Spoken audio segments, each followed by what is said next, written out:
بسم اللہ الرحمن الرحیم۔ السلام علیکم ورحمۃ اللہ وبرکاتہ۔ مجھے کمسن لڑکیوں کا چسکا تھا۔ جہاں 12-13 سالہ خوبصورت لڑکی دیکھتا میرا دل مچلنے لگتا تھا۔ مجھے کبھی بھی 20 سال سے اوپر کی لڑکیاں اچھی نہیں لگتی تھی، حالانکہ شادی کے لیے آسان تھی۔ میری عمر 35-36 سال ہو چکی تھی، لیکن شادی نہیں ہوئی تھی۔ میں اچھے فٹ کا اور قابل رشک صحت کا مالک نوجوان تھا۔ والد حیات نہیں تھے، 2 بہنیں تھیں، وہ دونوں ہی شادی شدہ تھی۔ آج کل میرے لیے لڑکی دیکھنا چاہ رہی تھی۔ بہنیں جو اپنے سسرال سے یہاں آئی تو مجھے پوچھنے لگی کہ صرف بتاؤ تمہیں کیسی لڑکی پسند ہے۔ میری بڑی بہن نے مجھ سے پوچھا تو میں نے کہا کہ اچھی، خوبصورت، پیاری ہو بس، اور کم عمر ہو۔ میری بات سن کر میری بہن کہنے لگی، کم عمر مطلب 18-20 سال کی نہیں، ہرگز نہیں، یہ کوئی 12-13 سال کی، اس سے کم بھی ہو تو ٹھیک ہے، چلے گی۔ میری بات سن کر میری بہن نے مجھے حیرت سے دیکھا، کہنے لگی کہ اب باولے ہو گئے ہو۔ 12-13 سال کی لڑکی 12-13 سال کی لڑکی نہیں، بچی ہوتی ہے۔ والدہ ہماری انتقال کر چکی ہے، اتنی سی بچی کیا گھر کو سنبھالے گی؟ اور کیا تمہیں، وہ تو اپنے ہی بچپنے میں رہے گی۔ اس گھر کو تو ایک سمجھدار لڑکی چاہیے جو تمہیں بھی سنبھال سکے اور گھر کو بھی۔ میں نے کہا نہیں، مجھے تو کم عمر لڑکی سے شادی کرنی ہے۔ بہن نے یہ سن کر مجھے سر سے لے کر پاؤں تک دیکھا، کہنے لگی، کبھی آئینے میں خود کو دیکھا ہے؟ اتنے لمبے چوڑے ہٹے کٹے انسان ہو، کون اپنی چھوٹی سی بچی کی شادی کے لیے تمہیں دے گا؟ اول تو اس عمر میں کوئی اپنی بیٹی کی شادی کرے گا ہی نہیں۔ میں نے کہا لیکن مجھے تو کم عمر لڑکی سے ہی شادی کرنی ہے۔ میری بہن میری انوکھی سی بات پر بے حد پریشان سی ہو گئی۔ بہرحال مجھے گھر کے لیے بیوی کی اشد ضرورت تھی، لیکن میں اپنے دل کی خواہش کو بھی مار نہیں سکتا تھا۔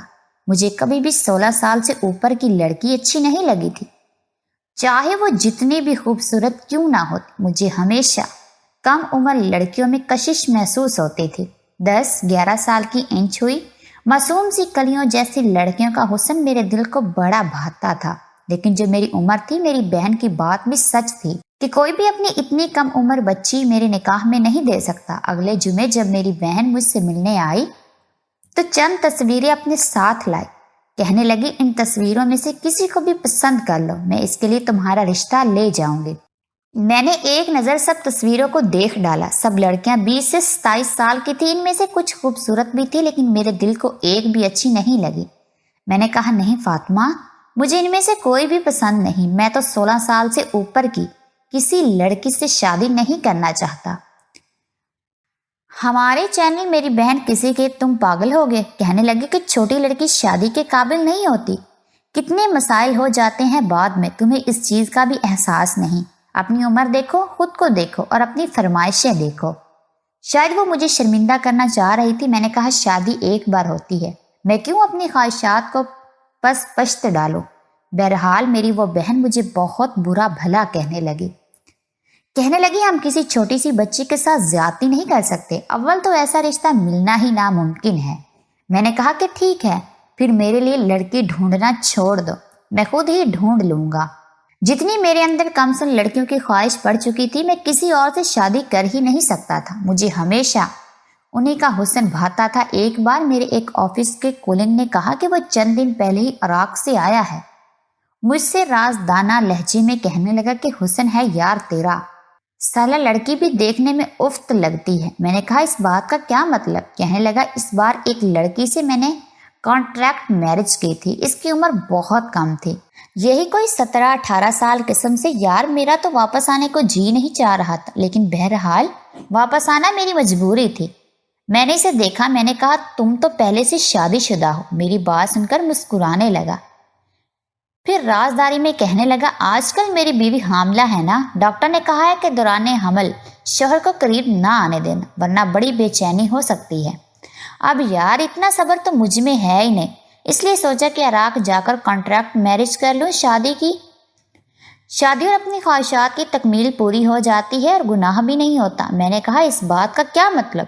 کہنے لگا یار یہ شادی ایک معاہدے کے تحت ہوتی ہے، میں ساری زندگی اس لڑکی کے ساتھ نہیں گزارنی پڑتی، بس یہ چند دن کا نکاح ہوتا ہے ہمارا، اور جیسے ہی وہ ختم ہوتا ہے ہم اس لڑکی کو طلاق دینی پڑتی ہے۔ میں نے کہا یہ کس طرح کی شادی ہے؟ کیا اس لڑکی کے گھر والے مان جاتے ہیں؟ وہ کہنے لگا ہاں بڑی خوشی سے مان جاتے ہیں۔ پھر میرے کان کے قریب ہو کر کہنے لگا پیسہ پھینک اور تماشا دیکھنے والی بات ہے۔ میں نے کہا میں تمہاری بات ابھی بھی نہیں سمجھ پایا۔ کہنے لگا بیرون ملک میں بہت سے مسلمان ممالک ایسے ہیں جہاں ایسی شادیاں بخوشی کی جاتی ہیں جو کہ زیادہ تر مرد 1 مہینے کے لیے کرتے ہیں۔ ان کے گھر والوں کی ساری رقم ادا کرنی پڑتی ہے اور وہ اپنی بیٹی کا 1 مہینے کے معاہدے پر نکاح کر دیتے ہیں۔ 1 مہینہ عیش کرو، اس کے بعد طلاق دے کر اسے چھوڑ دو۔ نہ اس لڑکی کو اعتراض ہوتا ہے نہ اس کے گھر والوں کو۔ میرے لیے یہ بات بالکل نہیں تھی لیکن تجسس سے بھرپور بھی تھی۔ سب سے بڑی بات جو میرے دل کو لگی تھی وہ یہ کہ گناہ کا خوف نہیں تھا، نہ ہی ضمیر کی ملامت تھی۔ میں نے کہا کہ اس بار اگر تم نے جانا ہو، اس بار تو مجھے اپنے ساتھ ضرور لے کر جانا۔ میری بات سن کر وہ معنی خیز مسکراہٹ چہرے پر سجائے مجھے دیکھنے لگا، کہنے لگا ہاں میرے ساتھ چلنا، عیش کراؤں گا، وہ بھی جائز طریقے سے۔ لیکن میرا دماغ ابھی بھی یہی سوچ رہا تھا کہ یہ سب بھلا کیسے ممکن ہے؟ ہمارا دین ہمیں کیسے اس بات کی اجازت دے سکتا ہے کہ ہم 1 مہینے کے معاہدے پر شادی کریں پھر اس لڑکی کو طلاق دے دیں؟ یہ بات بہت حیران کن تھی۔ 1 مہینے بعد ہی میرا دوست دوبارہ عراق جانے لگا تو میں بھی اس کے ساتھ چلا گیا، لیکن اندر ہی اندر میرا دل اس عجیب و غریب کیفیت سے دوچار تھا۔ میرے پاس پیسے کی کوئی کمی نہیں تھی۔ اب میں کوئی بہت امیر انسان بھی نہیں تھا لیکن میری تنخواہ بہت اچھی تھی، گھر بھی اپنا تھا، بہنیں بیاہ دی تھی، اس لیے جو کچھ بھی کماتا تھا اپنی ذات پر ہی خرچ کرتا تھا۔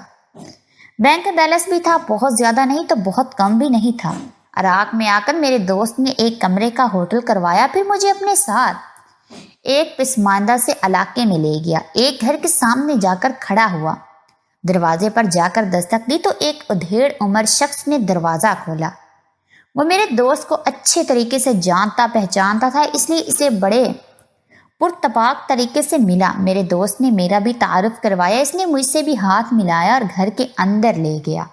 اپنے کمرے کے اندر لے جا کر اس نے ہمیں صوفے پر بٹھا دیا۔ میرا دوست کہنے لگا کہ میرا دوست بھی نکاح کرنا چاہتا ہے۔ یہ سن کر وہ شخص اپنی داڑھی پر ہاتھ پھیرنے لگا، مجھے سر سے پاؤں تک دیکھنے لگا، کہنے لگا ٹھیک ہے۔ مجھے حیرت کا جھٹکا لگا تھا جب اس نے موبائل سے لڑکیوں کی تصاویر دکھانی شروع کی جو ایک سے بڑھ کر ایک خوبصورت لڑکیاں تھیں، لیکن جس لڑکی پر میری نظر جا کر ٹکی تھی وہ محض 11 سال کی بچی تھی، لیکن بے انتہا خوبصورت، سفید رنگت کی مالک، کنچے جیسی ہیزل گرین آنکھیں تھیں، گولڈن رنگ کے بال تھے۔ اسے دیکھ کر میرا دل آپے سے باہر ہوا، میرا سانس تیزی سے چلنے لگا، میری آنکھوں میں عجیب سی چمک پیدا ہونے لگی۔ میں نے اپنے دوست سے کہا مجھے یہ لڑکی چاہیے۔ اس شخص نے جب اس لڑکی کی تصویر دیکھی تو پھر مجھے بڑے غور سے سر سے پیر تک دیکھنے لگا، کہنے لگا یہ لڑکی بہت کم عمر ہے اور پھر ابھی تک اینچی ہوئی ہے۔ میں نے کہا لیکن مجھے اسی سے نکاح کرنا ہے۔ کہنے لگا اس کی قیمت بہت زیادہ ہے۔ میں نے کہا مجھے منظور ہے۔ وہ کہنے لگا 3 لاکھ روپے لوں گا۔ میں نے کہا مجھے منظور ہے۔ پھر اس نے پوچھا کہ کتنے دن کے لیے نکاح کرو گے؟ یہ بات سن کر میں کچھ دیر سوچنے لگا۔ میرا دوست میرے کان کے پاس آ کر کہنے لگا یہاں پر ہم 3-4 دن سے زیادہ نہیں رک سکتے۔ میں نے کہا ٹھیک ہے، بس 3-4 دن کے لیے۔ وہ فوراً سے مان گئے۔ انہوں نے اس لڑکی کے گھر والوں کو کال کی۔ کچھ ہی دیر میں ایک عورت اس لڑکی کو لے کر وہاں پہنچ گئی۔ لڑکی گھبرائی ہوئی تھی، اسے دیکھ کر میں اپنے ہوش کھونے لگ گیا۔ مجھے ایسی ہی لڑکی کی تلاش تھی۔ اس کا خوبصورت چہرہ دیکھ کر میرا دل قابو سے باہر ہونے لگا۔ وہ شخص نکاح خواں بھی تھا، اسی لیے اسی نے ہمارا نکاح بھی پڑھوا دیا۔ اس نے کہا جوان نے مجھ سے ایک کانٹریکٹ پیپر پر دستخط بھی لے لیے تھے۔ خوان نے مجھ سے ایک کانٹریکٹ پیپر پر دستخط بھی لے لیے تھے جس کے مطابق مجھے چند دن میں اس لڑکی کو طلاق بھی دینی تھی۔ میں اس لڑکی کو لے کر ایک ہوٹل میں آ گیا۔ وہ بہت گھبرائی ہوئی تھی اور اس کی گھبراہٹ میرے جذبات کو بے قابو کر رہی تھی۔ وہ لڑکی بالکل سادگی میں تھی۔ اس نے اپنے آپ کو بالکل بھی سجایا ہوا نہیں تھا، لیکن سادگی میں بھی اس کا حسن مجھے پاگل کر رہا تھا۔ جیسے ہی میں نے اس کا ہاتھ اپنے ہاتھ میں لیا، اس کے ہاتھ میں واضح کپکپاہٹ سی تھی۔ جیسے ہی میں نے اپنے ہاتھ سے اس کے چہرے کو چھونا شروع کیا، وہ لڑکی دبک کر پیچھے ہوئی، کہنے لگی خدا کے لیے میرے پاس نہیں آنا، مجھے ڈر لگتا ہے۔ اتنی خوفزدہ تھی، بڑی معصومیت سے کہہ رہی تھی، لیکن جیسے ہی میں نے اپنی شرٹ کے بٹن کھولنے شروع کیے، اس کے بعد جو بات اس لڑکی نے مجھے بتائی میرے ہوش اڑ کے رہ گئے۔ اس کی بات سن کر میں اسے چھو بھی نہیں سکا۔ میری رات آنکھوں میں گزری۔ 2 دن بعد میرا دوست جب مجھ سے کہنے لگا کہ اس لڑکی کو اب طلاق دے دو تو میں نے انکار کر دیا۔ میری بات سن کر وہ نکاح خواہ بھی مجھ پر غصہ کرنے لگا۔ کہنے لگا تم اپنے معدے سے پھر رہے ہو۔ میں نے کہا تمہیں غیر شرعی کام کر رہے ہو، وہ بھی چھپ کر، تاکہ پیسے کما سکو، اور اس کام کی اڑ میں جو کچھ تم کر رہے ہو میں تمہارا راز فاش کر دوں گا تو تمہیں جیل ہو جائے گی، کیونکہ یہ غیر شرعی کام ہے، تم صرف پیسہ کمانے کے لیے کر رہے ہو۔ یہ میری بات سن کر اس کا رنگ فک ہوا تھا۔ میں نے کہا کہ میرا نکاح نامہ مجھے دو، میں اس لڑکی کو پاکستان لے کر جاؤں گا۔ وہ کہنے لگا اس کی والدہ مجھے نہیں چھوڑے گی، یہ لڑکی اس کی کمائی کا واحد ذریعہ ہے۔ میں نے کہا اس کی ماں کو بھی جیل ہو سکتی ہے۔ اس شخص نے میرا نکاح نامہ مجھے لا کر دے دیا۔ میں اس لڑکی کو لے کر پاکستان آ گیا، لیکن جب میری بہن نے میرے گھر پر آئی اور اس لڑکی کو دیکھا تو مجھے برا بھلا کہنے لگی تم نے بہت بڑا ظلم کیا ہے، تمہیں پاکستان میں کوئی اچھا رشتہ نہیں ملا تھا، تم عراق سے جا کے لڑکی کو لے آئے ہو، تمہاری تو لگتا ہے مت ماری گئی ہے۔ میں نے اپنی بہنوں کو کوئی جواب نہیں دیا، وہ مجھے باتیں سنا کر واپس جا چکی تھی۔ وہ لڑکی دبلی پتلی سی تھی، خوبصورت سی تھی، بالکل ویسی جیسے میں چاہتا تھا۔ میں اسے اپنا بھی چکا تھا، میں اسے راضی کر چکا تھا، اپنے ساتھ پاکستان بھی لے آیا تھا، لیکن جو بات اس نے مجھ سے کہی تھی میں چاہ کر بھی اسے چھو نہیں سکا تھا۔ اس کا نام بانو تھا۔ فی الحال میں اس کو صرف خیال رکھتا تھا۔ بہت جلد ہم دونوں ایک دوسرے سے مانوس ہو گئے۔ میں رات کو چھٹی لے کر جب گھر آتا تو اس کے لیے کبھی آئس کریم لے آتا اور کبھی کچھ اور چیز۔ وہ یہ دیکھ کر بے حد خوش ہوتی تھی۔ گھر آ کر مجھے کھانا بھی بنانا پڑتا تھا، لیکن ایک دن وہ مجھے کام کرتے ہوئے دیکھ کر کہنے لگی آپ مجھے بتا دیں کہ ایسا پکتا ہے۔ میں نے آہستہ آہستہ کھانا بنانا اسے سکھا دیا۔ اس لڑکی نے 8 جماعتیں پڑھی تھی، میں نے اسے آگے اسکول میں داخلہ کروا دیا۔ اب جب وہ اسکول سے آتی تو مجھے اپنے اسکول کی باتیں بتاتی۔ اب میں خاموشی سے اس کی باتیں دلچسپی سے سنتا تھا۔ میں نہیں چاہتا تھا کہ جو زیادتی اس کی ماں نے کم عمری میں اس کے ساتھ کی تھی میں اسے دہراتا۔ وہ میری بہت عزت کرنے لگی، آہستہ آہستہ میرے بہت سے کام بھی کرتی۔ کئی بار اسے سوتے ہوئے دیکھ کر میرے دل میں اسے پا لینے کی خواہش اٹھتی تھی، لیکن اس کی کم عمری کو دیکھ کر میں اپنی خواہش کو دل میں ہی دبا لیتا۔ لیکن چونکہ وہ چھوٹی تھی اس لیے اپنے بچپنے میں میرے ساتھ وہ کچھ کر جاتی کہ میرے اندر ادھم سی مٹ جاتی۔ اس نے میٹرک A1 گریڈ سے پاس کیا۔ اس دن وہ اتنی خوش تھی میرے گلے لا گئی، کہنے لگی فاروق جی آپ بہت اچھے ہیں، پتہ ہے پورے اسکول میں سب سے زیادہ نمبر میرے آئے ہیں۔ میرے سینے سے لگی وہ میری دھڑکنوں کو منتشر کر گئی۔ اس سے پہلے کہ میں اپنا اختیار کھو بیٹھتا میں نے اسے خود سے جدا کیا۔ اسے کہا چلو آؤ، تمہارے پاس ہونے کی خوشی میں تمہیں کھانا باہر ریسٹورنٹ میں جا کر کھلاتا ہوں، شاپنگ بھی کرواؤں گا۔ وہ خوش ہو گئی۔ وقت گزرنے لگا، وہ کالج میں آ گئی۔ میں کسی محافظ کی طرح اس کی حفاظت کرتا تھا۔ 6 سال بیت گئے، وہ 18 سال کی ہو گئی، 14 جماعتیں بھی پڑھ چکی تھی۔ میں 40 کا ہو چکا تھا، سر کے بالوں میں چاندی سی اترنے لگی تھی۔ لوگ مجھے بانو کا شوہر کم اور باپ زیادہ سمجھتے تھے۔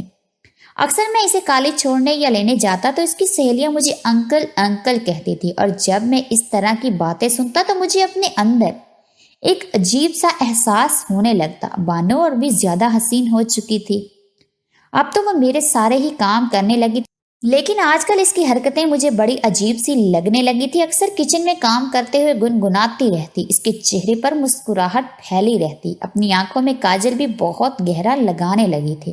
ایک بار میں صبح دیر سے اٹھا تو وہ کمرے میں نہیں تھی۔ میں باہر صحن میں گیا تو اس کے ہاتھ میں ایک رکا سا تھا جسے وہ پڑھ رہی تھی۔ میں اس کے پاس پہنچا تو وہ بری طرح سے گھبرائی۔ فوراً سے اس نے وہ رکا اپنے ہاتھ میں دبوچ کر اپنے پیچھے چھپا لیا۔ میں نے کہا بانو کیا بات ہے، تمہارے ہاتھ میں کیا ہے؟ وہ بدحواس سی ہوئی، کہنے لگی کچھ نہیں فاروق جی۔ میں نے کہا مجھے دکھاؤ، لاؤ۔ میں نے اپنا ہاتھ اس کے ہاتھ کی جانب بڑھایا، لیکن وہ نفی میں سر ہلاتے ہوئے کمرے میں بھاگ کر چلی گئی۔